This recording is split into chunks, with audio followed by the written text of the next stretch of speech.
Deuxième partie du podcast Veiller et prier sur les différents sens des termes grecs relatifs à la prière. On a commencé à voir que la prière dans le Nouveau Testament est essentiellement l'écoute de l'esprit et très peu, en fait, la prière déclarative.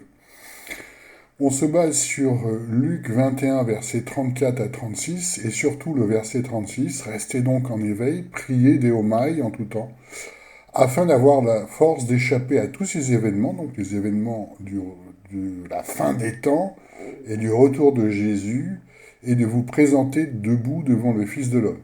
Deomai, selon le sens habituel, c'est demander, et ça vient en fait de Deo, lié, attaché. Voilà pourquoi en Acte 20-22, on a Paul qui nous dit « Et maintenant, voici lié des hauts par l'Esprit, je vais à Jérusalem, ne sachant pas ce qui m'y arrivera. » Et on retrouve Déomai dans le fameux passage avec Simon, Luc 22, 31-32, « Mais le Seigneur dit Simon, Simon, voici Satan vous a demandé pour vous cribler comme le blé, mais moi j'ai prié Déomai pour toi afin que ta foi ne défaille pas. » Et donc le sens, c'est véritablement je me suis attaché à l'esprit et non pas j'ai dit à l'esprit quoi faire. Parce que demander, c'est ça. C'est moi qui dis à l'esprit de Dieu quoi faire. Et ça, c'est compliqué par rapport effectivement à l'infaillibilité de Dieu. Si Dieu est Dieu, il sait beaucoup plus que nous. Et on inverse dans ce cas-là le rôle, c'est nous qui disons à Dieu ce qu'il doit faire parce que nous, on a compris quelque chose de plus que lui. Et là, on voit que, comme on a vu dans le précédent podcast, en fait, on est dans le modèle païen, les divinités ne savent pas tout, donc l'homme leur dit des choses. Et c'est pour ça qu'il y a ce qu'on appelle une interpolation. Vous voyez ça, vous pouvez approfondir toutes ces parties-là dans notre formation, revenir à l'évangile de Christ, notre formation vidéo. C'est pour ça qu'ils ont rajouté en Matthieu 18, pour le problème de lier, justement, l'homme va lier. Hein.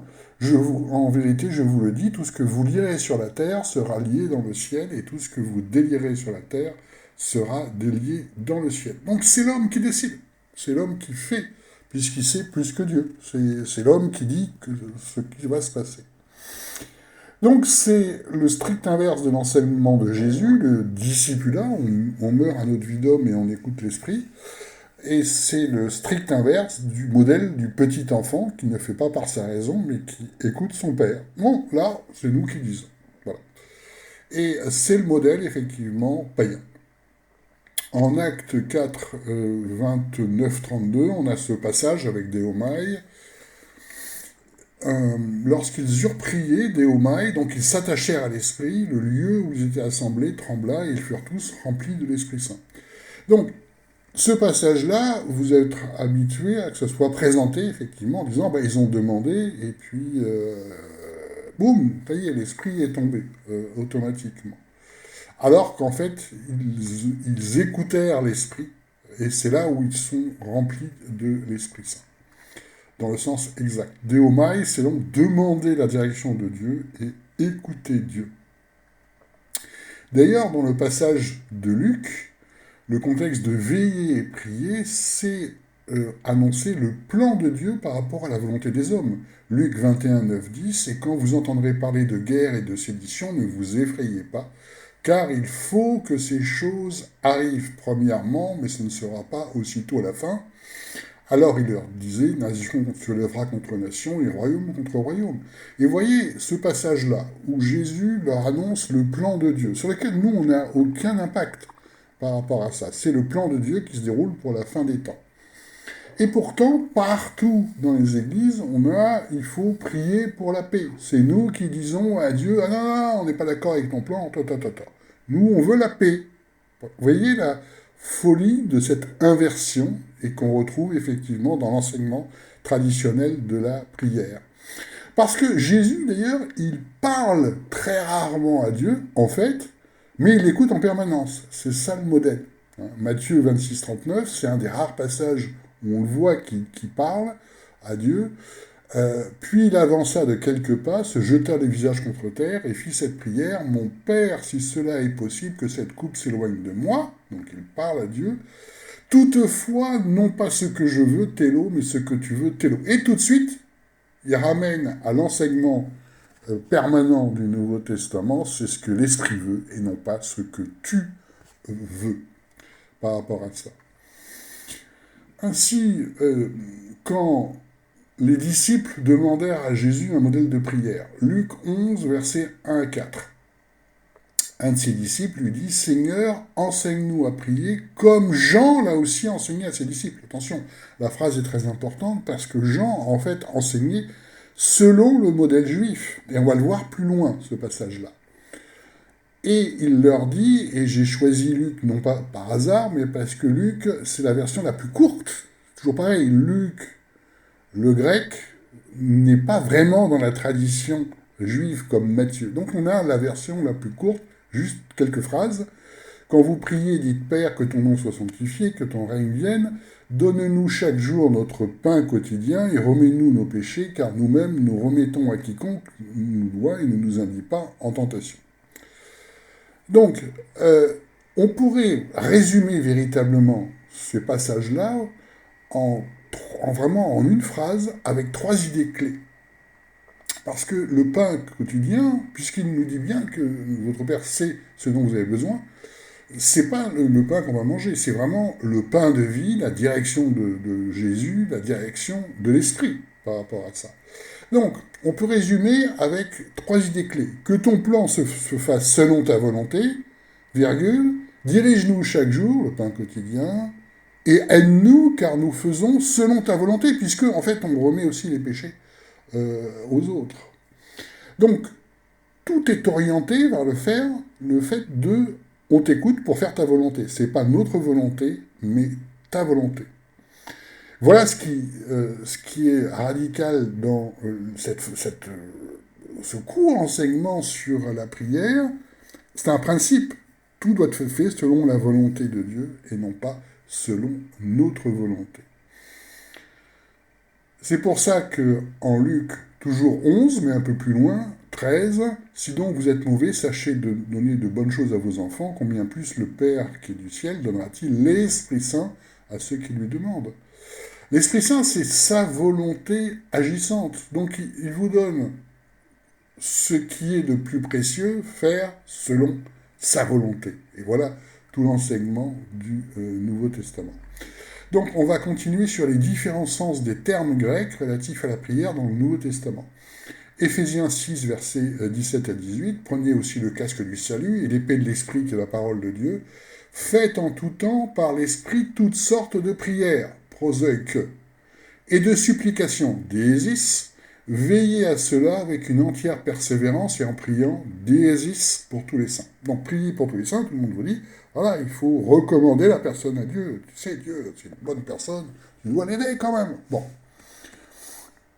Diesis, à la base, ça correspond à un besoin, à une requête. C'est le même mot, votre Père sait ce dont vous avez besoin. Et on le retrouve effectivement avec Zacharie, qui fait selon la façon juive, parce qu'il est prêtre, il est sacrificateur. Luc 1, 13, mais l'ange lui dit: ne crains pas Zacharie, car ta prière, Diesis, donc ta demande, selon la formule juive, a été exaucée, et Élisabeth, ta femme, enfantera un fils, et tu l'appelleras du nom de Jean. Puisque on l'a, en Luc 1, versets 5 à 6, Zacharie, le sacrificateur. Bon. Donc on est dans ce modèle-là, selon l'expression juive, mais on voit que Paul rajoute « faites en tout temps par l'Esprit ». Et ça change tout. Parce que dans un cas, Zacharie demande selon son besoin, et la prière a une réponse, et dans l'autre cas, dans l'enseignement-là d'Éphésiens, par l'Esprit, c'est autre chose selon la volonté de Dieu, et non plus la nôtre. Donc il y a déjà cette bascule. Effectivement, quand les disciples ont demandé à Jésus d'enseigner un modèle de prière, ils ont dit véritablement comme le fait Jean. Et en Luc 5,33, c'est indiqué, mais lui dire, donc les Juifs dirent à Jésus, pourquoi les disciples de Jean jeûnent-ils fréquemment et font-ils des prières, disent de même aussi ceux des pharisiens, comme les pharisiens. Donc, on voit que les disciples ont demandé un modèle de prière comme le font les Juifs.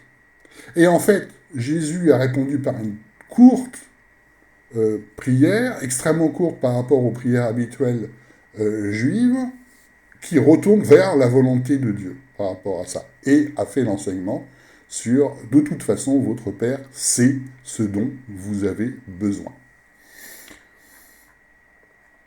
Ça veut dire que le modèle du Nouveau Testament, c'est on ne demande plus à Dieu selon nos besoins, tout simplement. Quelle est la prière païenne? Et ça a été très approfondi dans le précédent podcast par rapport à ça. Voilà pourquoi, dans ces passages-là, Luc 5, on l'a vu, donc pourquoi effectivement les disciples de Jean font des prières comme les Juifs, on va dire, et pas les tiens, et pas tes disciples. Ça continue par l'enseignement de Jésus, il n'y a plus personne qui mette du vin nouveau dans les vieilles outres, autrement dit, le vin nouveau rompra les outres et il se répandra, mais du vin nouveau doit être mis dans des outres neuves. Donc, on change tout. Voilà l'enseignement de Jésus. On change tout. Et en particulier, effectivement, la prière.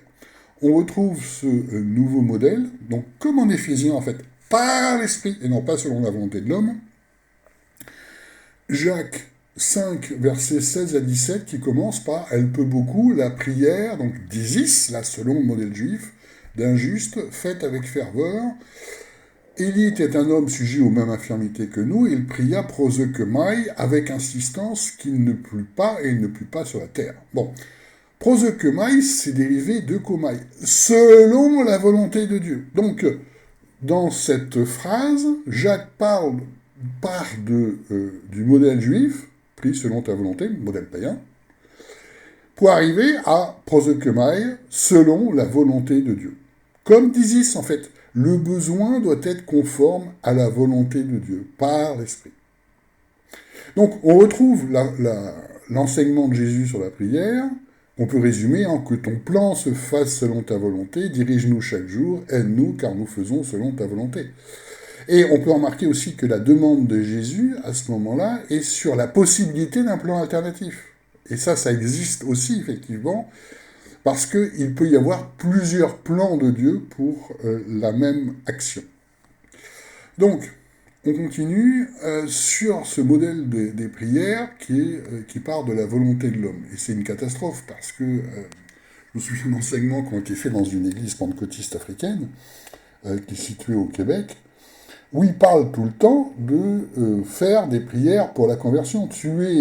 C'est toi qui es responsable de la conversion de toute ta famille.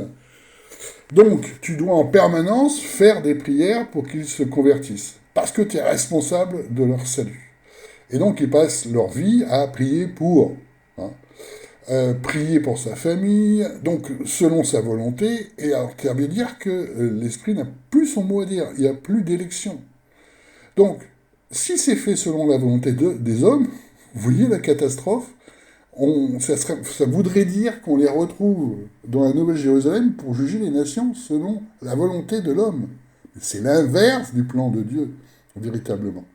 On a aussi un autre exemple dans le modèle catholique. Très rapidement, ils ont eu des apparitions d'une entité qui se présentait comme Marie, qui leur a dit « Attendez, moi je vais vous donner un enseignement nouveau. Pour le salut, c'est simple, il faut faire plein de répétitions. Priez, priez, priez, et vous, non seulement vous serez sauvés, et plus vous priez, plus vous sauverez des gens. » Ce qui a été le modèle, d'ailleurs, des ordres monastiques, on l'a vu dans le précédent podcast, contemplatifs. Ils passaient leur journée à prier pour le salut des gens. Voilà. Plus vous priez, plus vous sauvez. Plus vous priez, plus vous sauvez. Faites des répétitions, tout le temps. Voilà. Et donc, on voit bien que c'est quelque chose qui lie complètement, exactement comme dans cette église pentecôtiste. Pas un seul peut écouter l'esprit. Ils passent leur temps à faire selon leur propre volonté, ce qu'ils pensent être la volonté de Dieu et non pas l'écoute. Ça part de l'homme, donc c'est mauvais. Tandis que le modèle de Jésus, tout part de Dieu par rapport à ça. Proseuchomai, c'est donc dérivé de komai, selon la volonté de Dieu. Exemple, acte 26, versets 27 à 29, crois-tu au prophète roi Agrippa? Je sais que tu y crois. Et Agrippa répondit à Paul, il s'en fallit de peu que tu me persuades de me faire chrétien, mais Paul dit, qu'il s'en faille peu ou beaucoup, plaise à Dieu, komai, c'est selon la volonté, on s'en fiche qu'il s'en fasse beaucoup ou pas, c'est pas la question, non seulement toi, mais aussi tous ceux qui m'écoutent. Ça veut dire que c'est pas le sujet. Hein. J'ai failli me faire avoir, j'ai failli me faire avoir par Dieu, mais c'est pas le sujet. Quelle est la volonté de Dieu? Voilà ce que dit Paul. Komai, selon la volonté de Dieu. C'est pour ça que quand on voit une intercession, 2 Corinthiens 13, versets 7 à 9 de Paul, cependant je prie komai, donc selon la volonté de Dieu, que vous ne fassiez rien de mal, afin que vous pratiquiez le bien. En effet, nous n'avons pas de puissance contre la vérité, nous n'en avons que pour la vérité, etc., etc. Ce que nous demandons dans nos prières, c'est votre perfectionnement. Donc, tout le monde vous dit, ben voilà, ils disent, Paul dit à Dieu, tu sais, ils sont gentils quand même, tu dois les aider, machin, machin. Bon. Mais selon la volonté de Dieu, c'est beaucoup plus, en fait, j'écoute l'esprit vous concernant. C'est ce qu'on fait tout le temps dans l'église des disciples. Qu'est-ce qui se passe pour cette personne? J'en sais rien. Si je fais par ma raison, je vais me tromper par rapport à ça. Donc, l'intercession, selon la volonté de Dieu, le komai, c'est l'écoute de l'esprit. Et je vois qu'il y a un problème spirituel, je vois qu'il est lié, je vois que, etc., etc. Dieu me montre quoi faire. C'est pas moi qui dis à Dieu, tu sais, tu dois quand même te bouger un peu. Parce que le modèle de la prière déclarative, c'est je dis à Dieu quoi faire parce qu'il est distrait. La seule exception, effectivement, c'est quand on prend autorité, comme Jésus le fait pour Simon-Pierre, il prend autorité, en fait, sur un mensonge de l'adversaire, comme dans la guérison et les maladies. Ça, c'est autre chose, parce qu'on ne parle pas à Dieu, on parle à l'esprit mauvais. Vous voyez l'énorme différence. Mais Dieu, s'il est Dieu, il le sait, et c'est à nous de l'écouter. C'est tout le sens de ces podcasts, et c'est tout le sens de la prière selon Jésus et selon le Nouveau Testament. C'est à nous d'écouter.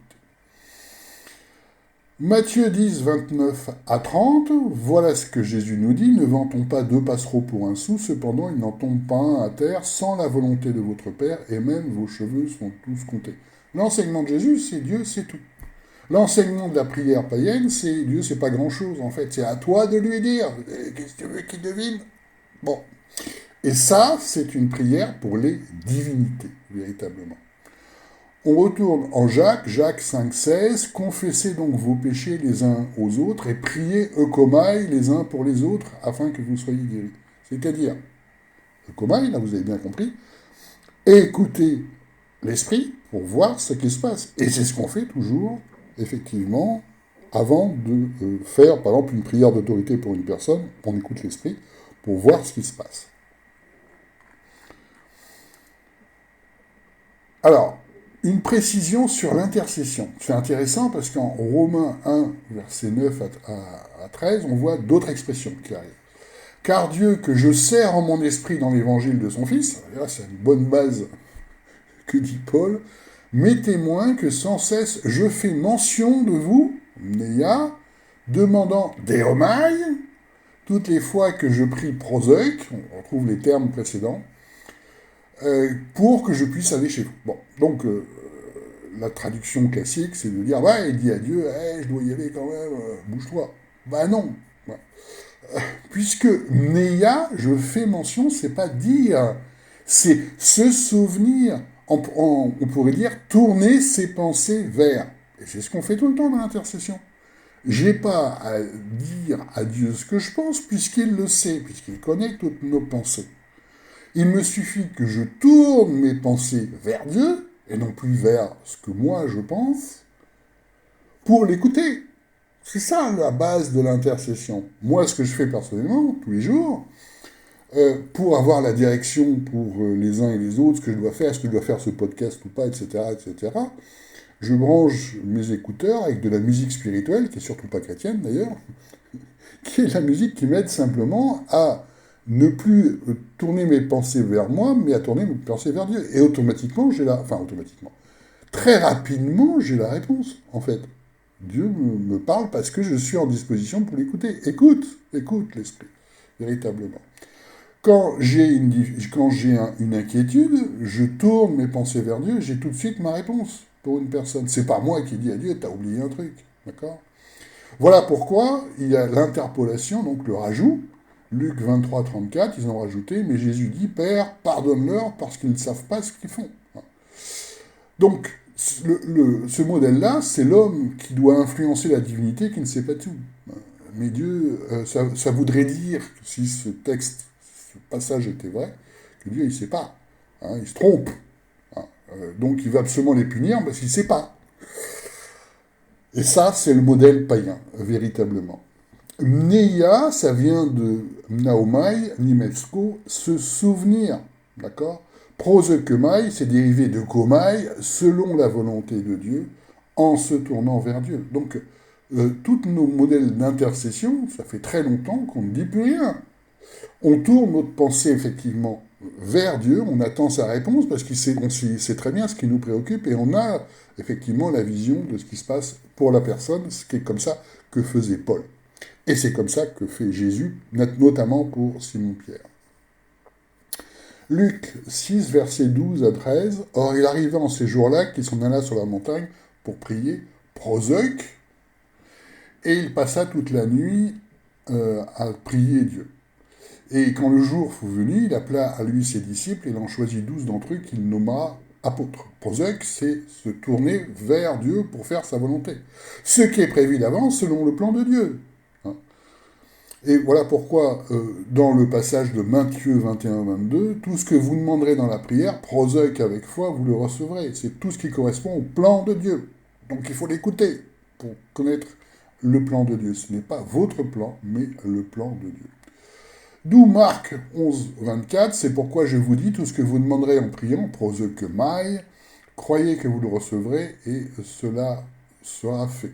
Alors, une autre expression, Jean 15, versets 7 à 8, « Si vous demeurez en moi et que mes paroles demeurent en vous, demandez tout ce que vous voudrez, télo, et cela vous sera accordé. En ceci, mon Père est glorifié, que vous portiez beaucoup de fruits, et vous deviendrez mes disciples. » Télo, ça peut vouloir dire la volonté, notre volonté, mais c'est surtout, en fait, la volonté de Dieu dans les enseignements de Jésus. Matthieu 12, 7, « Si vous saviez ce que signifie « je prends plaisir, télo », à la miséricorde et non au sacrifice, vous n'auriez pas condamné des innocents. » Donc télo, dans le sens de Jésus, c'est la volonté de Dieu par rapport à cette expression-là dans la prière. Exemple, Matthieu 8, 3, « Et ayant étendu la main, il le toucha en disant « Je le veux, télo, sois purifié. » Et aussitôt sa lèpre fut purifiée. Il exprime la volonté de Dieu. En fait, on va dire, de libérer les chaînes par rapport à ça. Matthieu 15, 8. Alors Jésus répondant lui dit, « Femme, ta foi est grande, qu'il te soit comme tu le veux. » Télo. Et dès cette heure-là, sa fille fut guérie. Là, c'est télo, dans le sens selon ce que tu veux, éclairé par l'esprit. Parce que on retrouve cette expression tout le temps, c'est ta foi qui t'a guéri, qu'il soit fait comme tu veux, qu'il soit fait selon ta foi. Quand Jésus dit ça, ça veut dire parce que tu as été touché par l'Esprit. C'est ça qui est puissant. C'est pas ma prière qui est magique, c'est le processus de l'Esprit qui te montre qui est le plus puissant.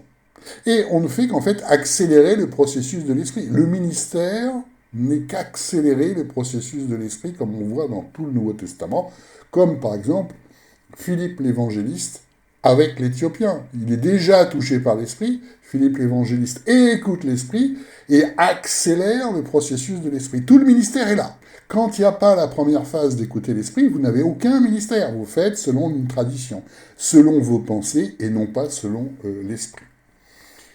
Voilà pourquoi cet enseignement est tellement important. Matthieu 26, 39, quand Jésus dit « Mon Père, si cela est possible que cette coupe s'éloigne de moi », donc est-ce qu'il y a un autre plan qui suit ta volonté? Voilà pourquoi il dit « Toutefois, non pas ce que je veux, télo, mais ce que tu veux, télo ». Matthieu 27, 43, Voilà ce qu'il est dit.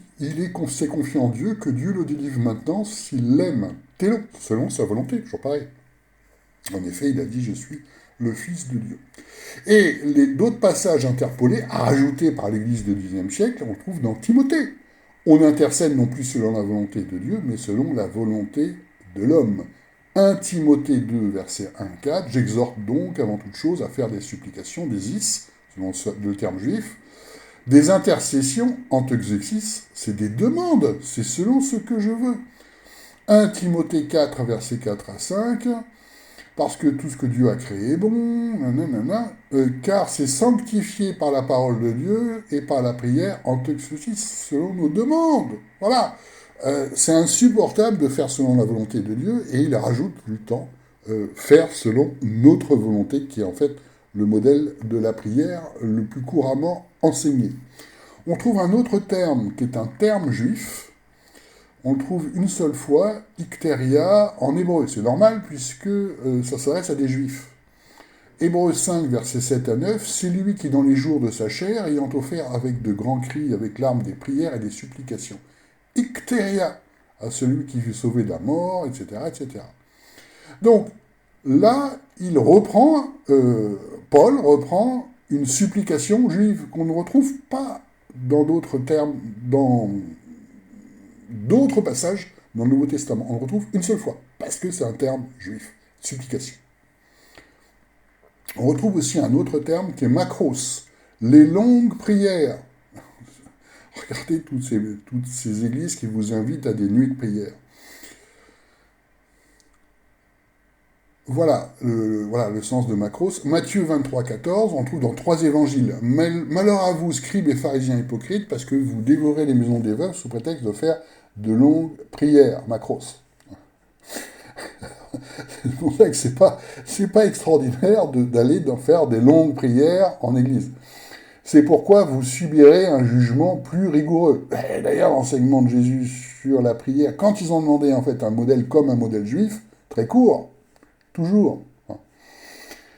Et tout effectivement, le fait qu'il faut prier, les nuits de prière, etc. Parce que prier sans cesse, d'ailleurs, qui est issu d'un passage à la base qui a été rajouté, et essentiellement, écouter l'esprit tout le temps. Et là, dans ce cas-là, ça a du sens, effectivement. Je vous donne un exemple concret sur le problème de la théologie. Parce que pour faire ces podcasts, il a fallu que j'approfondisse beaucoup le grec, donc le strong grec. Strong grec, c'est-à-dire c'est un mode de traduction du grec. Et donc, j'ai fouillé sur Internet quels sont ceux qui sont spécialistes du strong grec. Est-ce qu'il y en a qui sont encore plus précis, d'autres sens, d'autres plus exacts, correspondant plus au texte. Et j'ai trouvé sur Internet des sources avec d'autres strong grecs plus approfondis par rapport à ça, faits par des théologiens. Bon. Alors, le problème des théologiens, c'est toujours le même. Ça vient de l'homme et non pas de Dieu. Parce que la théologie, c'est, à la base, la définition, c'est théologia, discours rationnel sur la divinité, selon nos pensées par rapport à ça.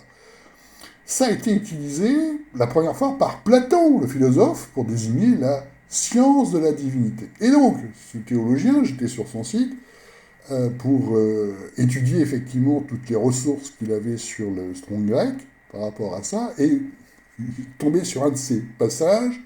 Donc, il se présente comme extraordinaire chrétien, je crois qu'effectivement.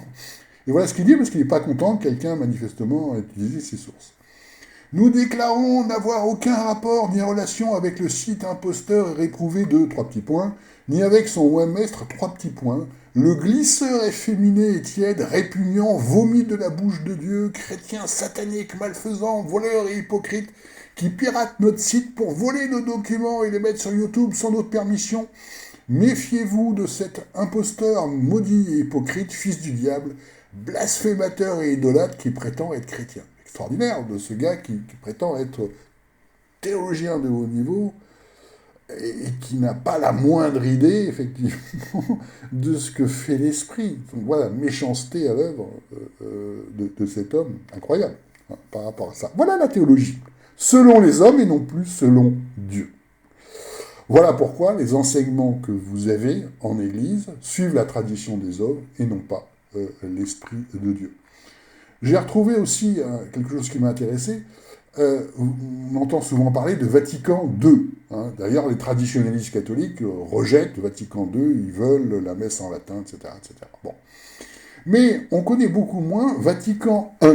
Et Vatican I, ça m'a amusé de découvrir ça, ça a été fait en 1870 par un pape qui sentait effectivement son autorité rejetée de plus en plus. Donc il a fait en catastrophe un concile, a fait deux déclarations fortes. La première, c'est la raison. On peut faire par la raison. En Vatican I, voilà le texte, la même Sainte Mère, l'Église, tient et enseigne que Dieu, principe et fin de toute chose, peut être certainement connu par les lumières naturelles de la raison humaine, et le théologien tout à l'heure, au moyen des choses créées. Romains 1,20. Et Romains 1,20, ça a été rajouté, évidemment. Pourquoi? Parce que voilà ce qui est dit en Romains 1,20. En effet, les perfections invisibles de Dieu, sa puissance éternelle et sa divinité se voient comme à l'œil depuis la création du monde. Bon, en tant que tel, pourquoi pas, étant considéré dans ses ouvrages, afin qu'il soit inexcusable. Et voilà le problème. Oui, on peut voir effectivement l'œuvre de Dieu dans la création, mais les athées voient l'œuvre de la nature. Tout le temps. Donc, bon, ils ne sont pas inexcusables, juste ils n'ont pas l'esprit de vérité. Bon. Ça veut dire que si vous partez sur ce passage-là, vous enlevez l'esprit de vérité. Ils se trompent.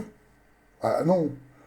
Justement, Jésus nous a envoyé l'esprit de vérité parce que c'est le seul moyen de parvenir à la vérité de Dieu, pas des hommes, par rapport à ça. Donc il n'y a plus nécessité, le ministère de Jésus qui nous envoie l'esprit de vérité, puisqu'on peut faire par la raison.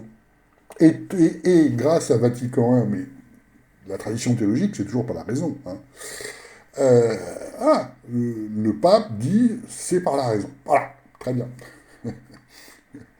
Et un autre enseignement, entre guillemets, donc justement en Vatican I, ça a été sur la primauté du pape et l'infaillibilité. Justement, on ne peut pas se tromper.